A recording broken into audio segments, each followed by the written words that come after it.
Mbonda-Yolo, ministre directeur du cabinet civil, est certainement le Camerounais ou l'un des Camerounais, l'un des ministres les plus riches.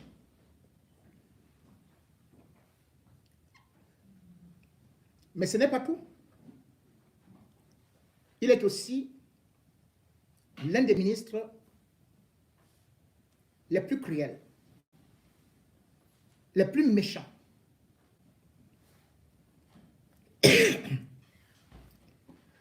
Mbonda-Yolo est l'ennemi des journalistes, l'ennemi de la liberté.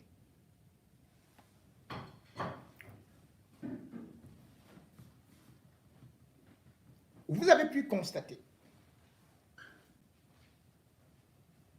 une scène d'horreur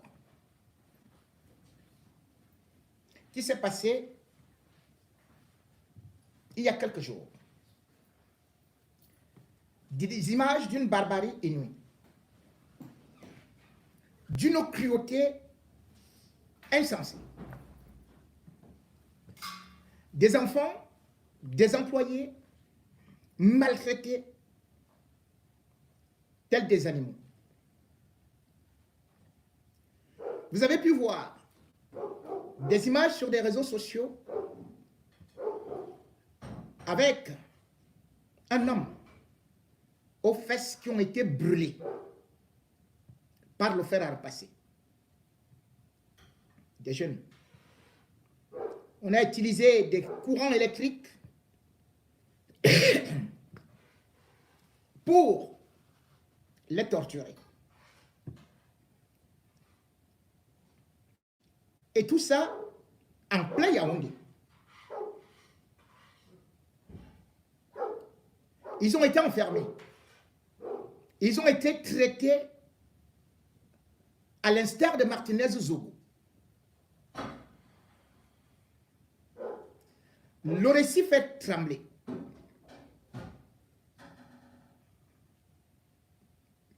Leur péché, c'est d'avoir volé, soutiré 2 milliards dans l'une des chambres de Mbonda-Yolo. Je vous avais déjà dit ici, quand Mbonda-Yolo gardait des milliards chez lui, et que je connaissais même les coffres-forts souterrains, je vous avais déjà dit que cet homme était très dangereux.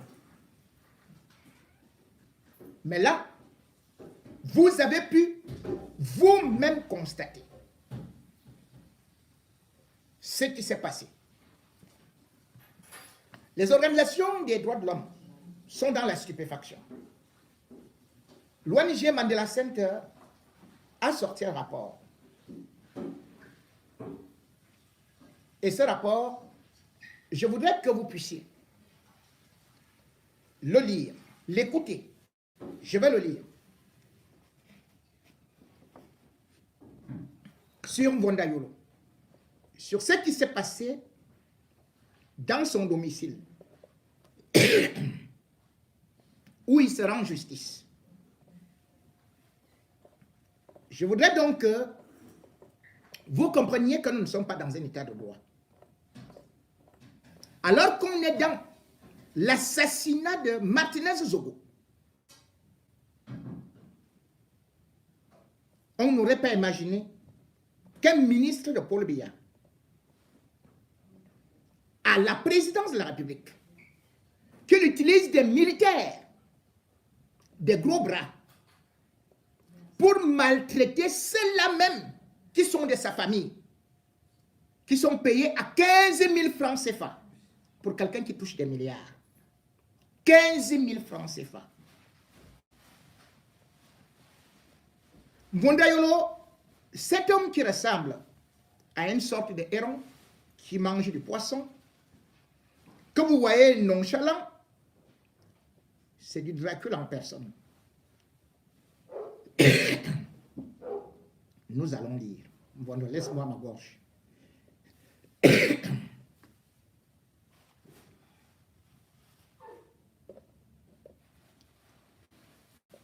c'est un rapport, comme je vous ai dit, qui n'est pas de moi.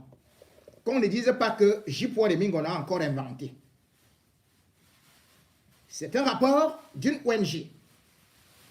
Alors que le Cameroun est critiqué actuellement sur des traitements inhumains et sur ce que Martinez Zogo a pu subir. À l'attention de la communauté nationale et internationale. 1.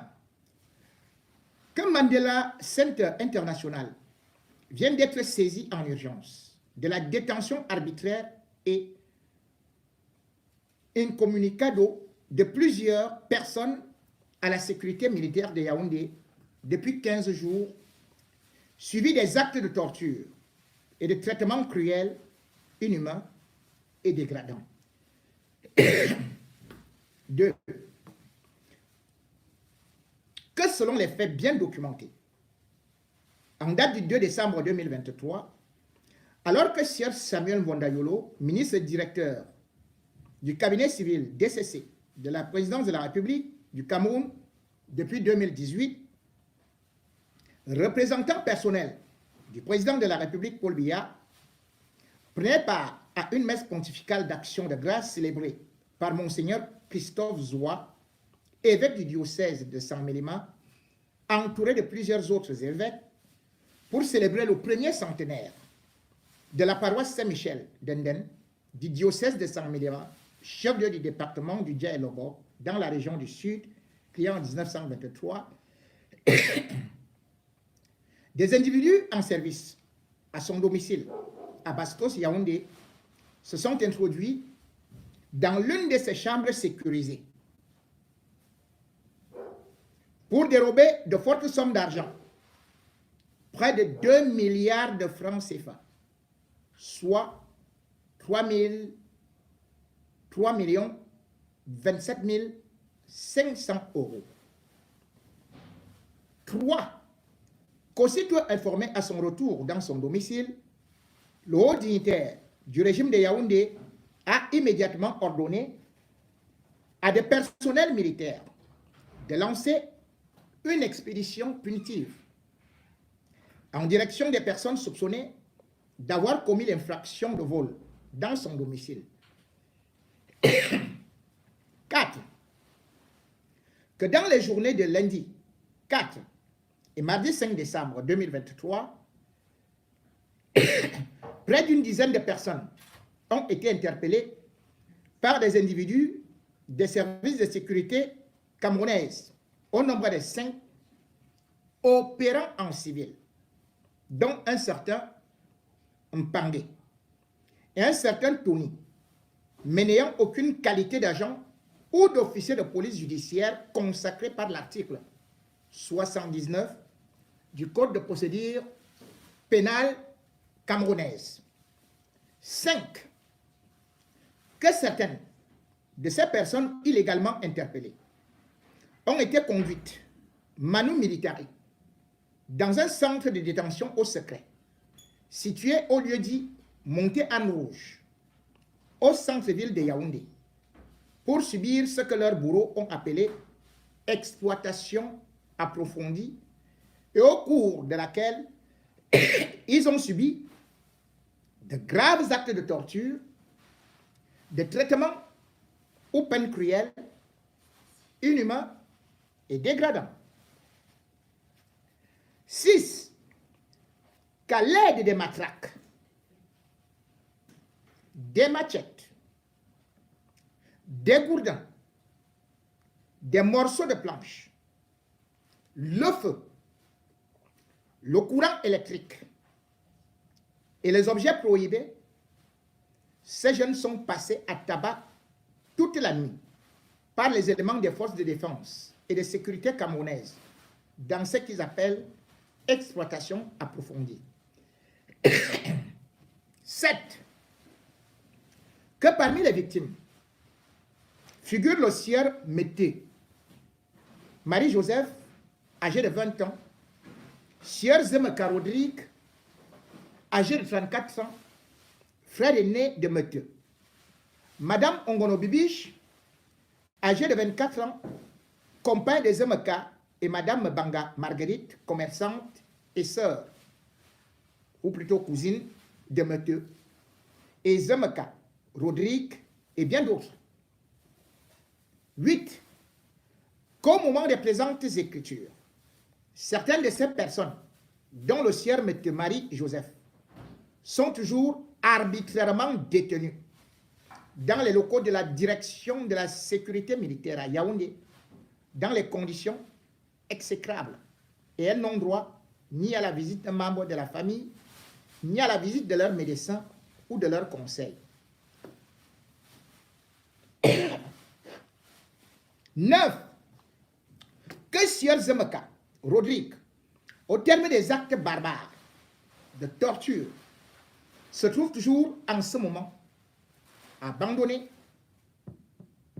dans un lit à l'hôpital militaire de région numéro 1 à Yaoundé et constamment sous les menaces des hommes qui assurent sa garde 24 heures sur 24 sur instruction de Samuel Mvondayolo.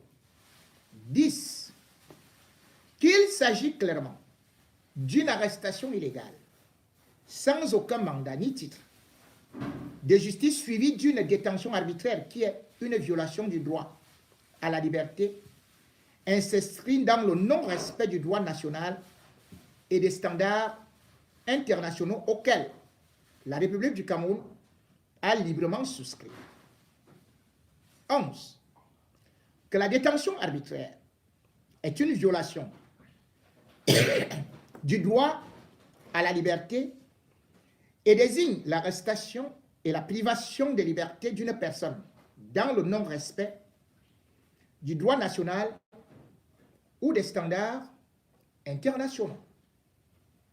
12. Que cette détention est en même temps illégale et arbitraire en ce que l'illégalité signifie ici la non-conformité avec le droit, tandis que l'arbitraire fait référence au caractère inapproprié, injuste, imprévisible et disproportionné de la détention. 13.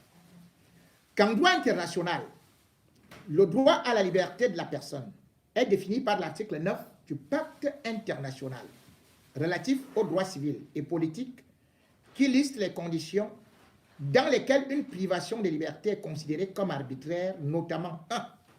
Le motif de l'arrestation est illégal, la victime n'a pas été informée des raisons de son arrestation, ou encore 3.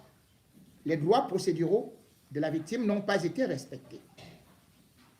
14. Que Mandela Center International est en mesure d'affirmer que le mardi 5 décembre 2023, plusieurs jeunes ont été bel et bien torturés, notamment à l'aide de l'usage sauvage et barbare des gourdins, des machettes, des planches, du feu et autres objets prohibés, et que ces actes barbares sont bien l'œuvre des éléments des forces de sécurité et de défense camerounaises agissant sur instruction du patron du cabinet civil de la présidence de la République du Cameroun. 15. Que Mandela Center International affirme sans le moindre doute que les éléments des forces de défense et de sécurité camerounaises ont gravement porté atteinte aux droits et intérêts de ses citoyens, pourtant hautement et totalement protégés par les instruments juridiques nationaux, régionaux et internationaux auxquels l'État du Cameroun a librement souscrit, notamment en se livrant à des actes de torture internationalement répréhensibles et imprescriptibles. 16. Que Mandela Center International affirme que les agents en service à la sécurité militaire ne sont pas des agents ou des officiers de police judiciaire au terme des dispositions de l'article 79 du Code de procédure pénale en vigueur au Cameroun depuis 2005. 17. qu'il s'agit clairement des actes de torture, de traitements cruels, inhumains et dégradants au sens de l'article 5 de la Déclaration universelle des droits de l'homme de 1948, de l'article 7 du Pacte international relatif aux droits civils et politiques de 1966, de l'article 5 de la Charte africaine sur les droits de l'homme et des peuples de 1981, de la Convention des Nations Unies contre la torture et autres peines ou traitements cruels, inhumains ou dégradants du 10 décembre 1984 et autres instruments internationaux, tous librement ratifiés par la République du Cameroun. 18. Que les règles portant création et fonctionnement du mécanisme d'alerte et de rapport à la Commission africaine des droits de l'homme et des peuples sur les situations de torture et autres peines ou traitements cruels, inhumains ou dégradants, appelés les règles d'Abidjan, consacrent la prohibition absolue de la torture. 19. Que l'État du Cameroun a l'obligation de rendre des comptes en prenant de façon transparente toutes les mesures nécessaires pour enquêter sur cette violation grave des droits de l'homme et d'identifier toutes les personnes responsables de cette violation et de les placer devant leurs responsabilités. 20. Que l'obligation de rendre des comptes couvre aussi des mesures telles que la réparation, la garantie de non-répétition, l'adoption de mesures disciplinaires, faire connaître la vérité. 21. Qu'en tant qu'État parti à ces textes internationaux, l'État du Cameroun est impérativement tenu de respecter les droits qui y sont contenus et d'exercer la diligence nécessaire pour prévenir et réprimer les violations de ces droits. 22. Que la responsabilité de tous ces faits est ainsi clairement attribuée à l'État du Cameroun en vertu du droit international au terme des articles 4 et suivant d'une résolution 56-423 de l'Assemblée générale des Nations unies en date du 12 décembre 2001 sur la responsabilité de l'État pour faits internationalement illicites. Merci. Mesdames et messieurs, tout en m'excusant de tous ces éternuements, mais en vous rappelant que nous allons continuer. Vous avez donc pu voir la gravité des faits qui, même quand j'ai pensé que j'allais les évoquer, ont encore aggravé mon état de santé. Quand vous regardez les agissements de Mbonda Yolo, un ministre de Paul Biya, vous comprenez donc que ces méthodes, ce sont les mêmes qui ont été utilisées contre Martinez Zogo. Et c'est pour cela que Mbonda Yolo se démène à libérer Amogo Belinga, qui est exactement son incarnation. Lorsqu'on regarde ces enfants qui ont été torturés, ce sont les mêmes méthodes qui ont été utilisées. Donc on prend les forces de sécurité du Cameroun, on leur demande de pêcher des individus, de les torturer avec du feu. Déjà, selon tous les médecins, celui qui a été brûlé aux fesses, il ne pourra jamais guérir. Il finira par mourir. D'autres sont détenus, on ne sait où. Mbondayolo est impliqué dans l'assassinat de Martinez Zogo. Il faut qu'on soit clair dessus. Et pourquoi? Il faut se dire que, au départ, Martinez Zogo n'avait pas un problème précis avec Amougou Belinga. Martinez Zogo va plutôt dénoncer un fait. Pendant qu'il est en train de faire des investigations, il va tomber sur des documents qui prouvent que Sylvie Mwandayolo, c'est-à-dire que la femme de Mwandayolo, elle fait sortir de l'argent chaque semaine pour l'Europe ou d'autres pays. Minimum 500 000 euros. D'ailleurs, elle sera contrôlée ici en France, où elle sera attrapée avec des liasses d'argent en espèces sonnantes et trébuchantes. La femme va se mettre derrière la femme de Mwandayolo.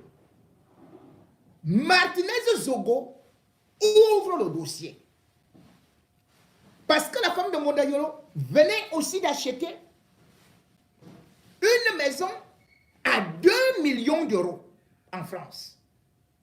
Vous vous rappelez que j'avais déjà dénoncé ici une société immobilière qui avait été créée par Mwandayolo. Parce qu'il voulait, derrière cette société, faire vider l'argent des coffres de l'État, les faire transiter et puis investir. Et c'est sa femme qui était chargée d'être la directrice de cette société. J'avais dénoncé cela. Cette société est immatriculée dans le 92. Quand Martinez Zogo ouvre le dossier, Mwandayolo veut vite étouffer cela. C'est là où il va faire entrer les hommes-là, des hommes-là en jeu. Il prend rendez-vous avec les hommes-là, à Belinga, qui part et ils écoutent l'audio de l'émission de Martinez Zogo. Zomlo va assurer, rassurer Mwandayolo que il va faire que Laurent Esso envoie Martinez Zogo en prison. D'où la plainte. La plainte est rédigée le 14 janvier 2020. Le 17 janvier, sans être auditionné, Martinez Zogo est arrêté et transféré au CERT. On va parler de cybercriminalité, de ceci et tout et tout et tout, par rapport à ce dossier. Martinez Zogo va se retrouver en prison. C'est là où le pacte entre Mwandayolo et les hommes-là commence sur la tête de Mwandayolo. Entre-temps, Mwandayolo, pour qu'on ne parle pas du dossier de sa femme, il va venir accuser Martinez que oui, il est en train d'être manipulé par Calix Beyala. Or, Calix Beyala ne connaissait même pas Martinez Zogo. Mwandayolo dévie le problème sur Calix Beyala. Et Calix Beyala, finalement, ne comprenant pas le jeu que Mwandayolo faisait, va se retrouver à la vindicte populaire. Et d'ailleurs, on connaît les conséquences. Puisque ça a mal tourné. Mwandayolo a donc utilisé la première des personnes, c'est les hommes-là des hommes-là. Et c'est pour ça que quand Martinez sort, il décide d'enquêter sur les hommes-là des hommes-là. À cause de Mwandayolo. Parce que Mwandayolo voulait camoufler l'argent qu'il faisait sortir du Cameroun. L'argent qu'il vole depuis. Parce que Mbondayolo est dans la ligne 94 et il est dans des détournements. Rappelez-vous que vous avez vu des gens venir de Télé Sud, les gens venir de tel ou tel, être reçus au cabinet civil. Vous avez aussi pu voir comment est-ce que les hommes-là s'est retrouvé là avec Mbondayolo et Atanakuna. C'est Mbondayolo, le chef de gang des plus grands détournements. Et c'est pour cela que dans la situation que vous regardez aujourd'hui, quand Martinez Zogo est assassiné, alors que le Zomlo est arrêté, Mbondayolo va démarcher. Il va mentir au magistrat militaire que Paul Biya a demandé de libérer le Zomlo. Si le ministre délégué à la défense n'intervenait pas, on aurait libéré le Zomlo. Qu'il faut-il le dire, même quand il était interdit de sortir du territoire, Mbondayolo faisait qu'il continue à aller soit en République centrafricaine, soit qu'il vienne à Paris. Mbondayolo est donc dans le gang. Ces gens qui ont torturé, les méthodes qu'ils ont utilisées, c'est les mêmes méthodes qui ont été utilisées contre Martinez Zogo. Voilà pourquoi même l'ordonnance du juge Sikati Ngombo, qui est derrière, c'est toujours Mbondayolo. Et aujourd'hui, le Cameroun se trouve dans une autre situation.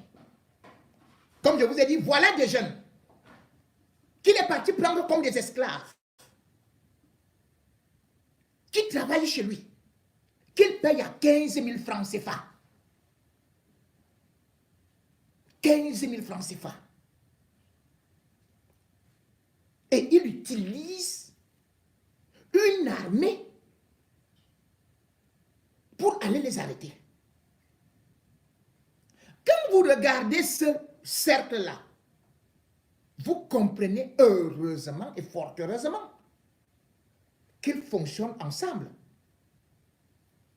avec Laurent Esso.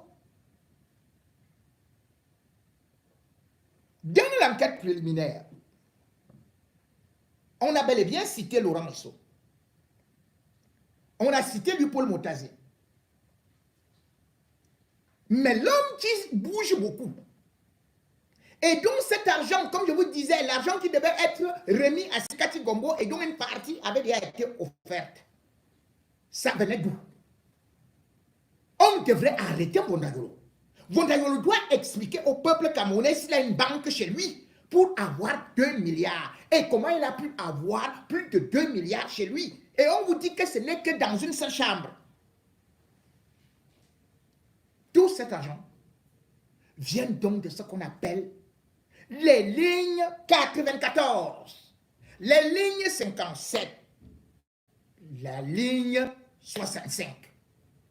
C'est un gang d'assassins. Et le juge devrait absolument les démasquer. Parce que si Martinez a été tué, c'est parce qu'on voulait étouffer le dossier de ces lignes-là. Qui sont derrière ces lignes-là? Je vous rappelle que le FMI vient de sortir un rapport. Et ce rapport, ça vient justement aussi de la mort de Martinez Zogo. Le FMI est en train d'épingler l'État du Cameroun par rapport à l'utilisation, le siphonnage des lignes 94, 65 et 57. Dans le rapport du FMI, on découvre que rien qu'en 2022, les 3 lignes-là, dont on ne sait qui est derrière,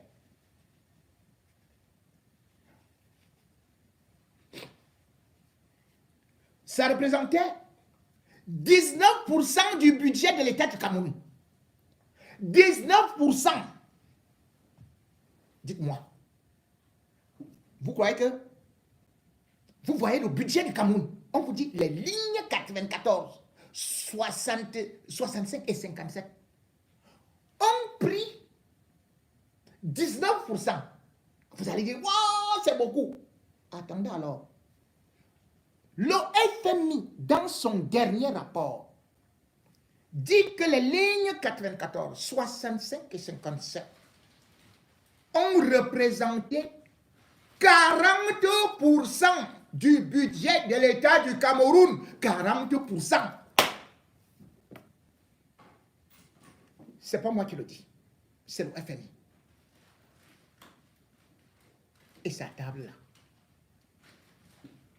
Comment vous pouvez comprendre que des ministres, que ce gang-là, qui a géré la ligne 94, c'était le Paul Motazé. Qui était derrière? C'était Mbondayolo. Amouk Belinga. Mais surtout, et il y a d'autres gens qui sont dans la ligne. Vous avez vu quelqu'un construire des trucs comme quoi là, une cathédrale. Antoine Samba. Il est dans la ligne 94. Il a pris des milliards et des milliards. Et il est en toute liberté. Et chacun connaissait que Martinez allait sortir son nom. Et il y a un certain individu dans cette ligne qu'on appelle Valère. Il est au ministère des Finances. Lui, alors, c'est la catastrophe. C'est l'un des bras droits de lui, Paul Motazé. Et ne croyez pas que ils veulent que c'est seulement les gars du village. Hein. Et il y a un autre là qu'on appelle Akapuka. Il a à la fois aux impôts, aux finances, au budget. Il a 3 postes. Quand vous arrivez au 13e étage, il a le bureau. Vous arrivez au 11e étage, il est là-bas. Si vous connaissez ses investissements, ce gars-là, quand il va en boîte, il a 200 millions. Vous connaissez tous Sylvain Bwanda aussi. C'est lui qui est alors le patron même. Qui ne fait que sortir ça. Sur instruction de lui, Paul Motazé. Toutes les sociétés fictives de ces hommes-là sont passées par là. Vous comprenez pourquoi est-ce que l'immeuble appartient à Mbondayolo et Jean-Pierre Amouk Belinga. Vous ne pouvez pas parler de Jean-Pierre Amouk Belinga si vous ne parlez pas de Mbondayolo. Mbondayolo est directement lié aux intérêts de Amouk Belinga. Directement. Il a des choses à cacher et ils ont fonctionné ensemble. Et ils sont toujours dans des crimes. Et ils fonctionnent de la même façon. Avec les plaintes. Dites-moi, combien de fois on a insulté Paul Biya? Moi-même, chaque jour ici, je suis là pour le bombarder. Est-ce que vous avez vu que Paul Biya a porté plainte contre moi? Est-ce que vous voyez Paul Biya porter plainte contre tout le monde là? Paul Biya peut avoir tous ces défauts-là, mais il ne porte pas plainte. Vous avez vu? Ouais. Mondayolo est en train d'agir déjà encore. Oui. Mondayolo, laisse-moi d'abord finir. Dès qu'on arrive toujours chez toi, là, tu commences. Oh, ou machin, et tout, et tout, et tout. Tu crois que c'est avec ça que moi, je vais laisser? Tu as vu que tu as envoyé les choses dans ma gorge. Ceci et cela. Je ne fais que parler, non? Jusqu'à... On va parler. Moi, je ne vais pas laisser. Je vais parler. Je vais sauf que parler. Je vais sauf que parler. Comment? Ah, monsieur, vous le voyez là, il est longo. Il marche comme si... Mais, mince. Non. Vondo, tu ne peux pas me faire ça. Tu ne peux pas nous faire ça. On ne va pas te lâcher. On ne va pas te lâcher. On va voir ce que ça va donner. Mais on ne va pas te lâcher.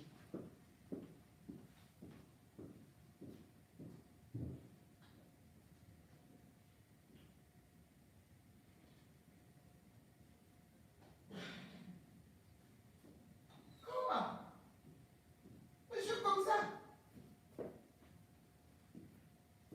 Il est là. Mon père avait le cacao. Eh oui, mon père avait le cacao. Donc le cacao donne des milliards. Mais moi-même, ma part de père avait aussi le cacao. Même malgré le cacao là, même payer l'école primaire là, ça le dépassait. Hein.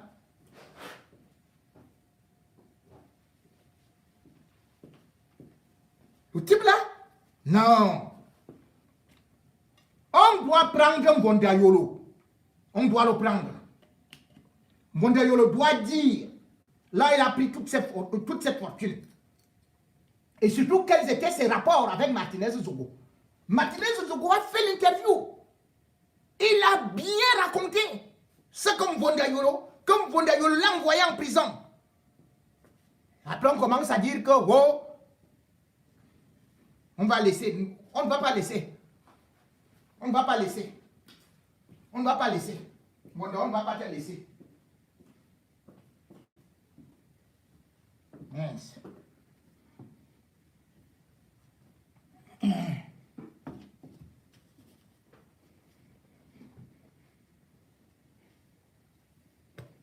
En tout cas, ceux qui ont fait tout cela, ils croyaient qu'ils ne seraient jamais démasqués. Mais aujourd'hui, on se rend compte que non. Chacun pourra rendre compte. J'ai bien vu certains dire, oh, on a déjà arrêté seulement, oh, on a arrêté Savomo, oh, c'était lui le deuxième commando, on a fait ceci et cela et tout. Il y aura même le troisième commando et le quatrième commando. Mais vous allez trouver que Mbondayolo fait partie des commanditaires. Comme justement l'autre hibou qui est au ministère de la Justice là, Laurent Esso. C'est le clan des mafieux et ils fonctionnent de la même façon. Ils détestent les journalistes. Ils portent plainte et ils tuent les journalistes.